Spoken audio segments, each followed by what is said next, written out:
10th క్లాస్లో మీరు decide చేసుకోలేదు, 9th 10th చదివేటప్పుడు 10th పాస్ అయిన తర్వాతనా డిసైడ్ చేసుకోండి.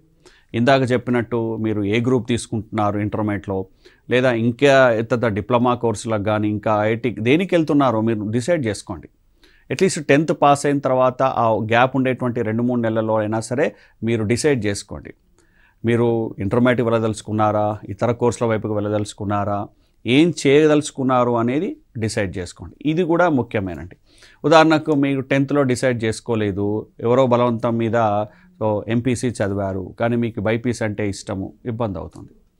మీరు ఏదో పాలిటెక్నిక్ కోచింగ్కి వెళ్ళాలనుకుంటున్నారు, ఇంకో సైడ్ వెళ్ళాలనుకుంటున్నారు, అటే వెళ్ళండి. మీరు అక్కడ డిసైడ్ చేసుకోండి. 10th పాస్ అయిన తర్వాత ఆ 2-3 మంత్స్లో మీరు డిసైడ్ చేసుకొని ఏ వైపుకు వెళ్ళాలో ఆ వైపుకు వెళ్ళండి.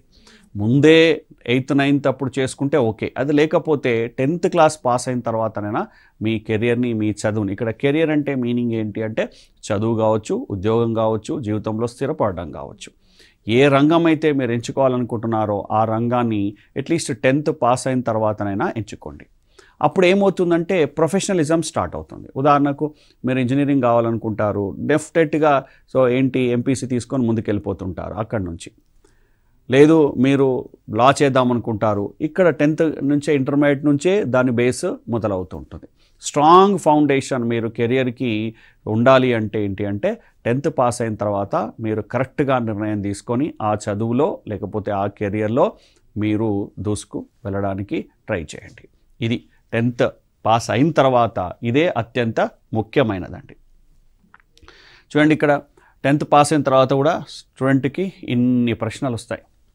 ఏం తీసుకోవాలి, టెక్నాలజీ వైపుకి వెళ్ళాలా, బిజినెస్ వైపుకి వెళ్ళాలా, తర్వాత నెక్స్ట్ ఫైనాన్స్ అడ్మినిస్ట్రేషన్ వైపుకి వెళ్ళాలా, మీడియా రంగంలోకి వెళ్ళాలా, మార్కెటింగ్కి వెళ్ళాలా, ఇలా చాలా రకాలైనటువంటి ఆలోచనలు వస్తుంటాయి. మరి దీన్ని ఎట్లా అధిగమించాలి అంటే నిపుణుల సహాయం తీసుకోండి. అలాంటి కెరియర్ కౌన్సిలర్ వాళ్ళ సహాయం తీసుకోండి. మీ అమ్మా నాన్న తల్లిదండ్రులతో చర్చించండి, లేకపోతే మీ తోటి వాళ్ళతో చర్చించండి, లేకపోతే మీ కుటుంబ సభ్యులు ఎవరైనా ఆయా రంగాల్లో అప్పటికే ఉంటే వారితో చర్చించండి, మీ టీచర్లను అడగండి, ఉపాధ్యాయులను అడగండి.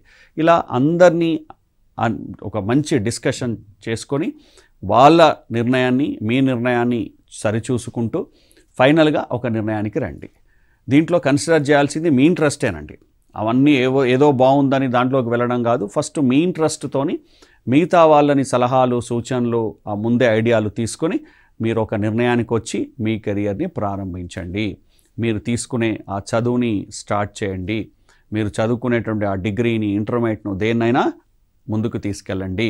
అలా అందరి సలహాలు సూచనలు ఒక్కసారి మన జీవితంలో మన కెరియర్ని ఎంచుకోవడానికి ఇది తీసుకోవడంలో తప్పు లేదండి. దీంట్లో మొహమాట పడకూడదు. మీకున్న వనరులను మీ చుట్టుపక్కల వాళ్ళని ఎవరినైనా అడగవచ్చు.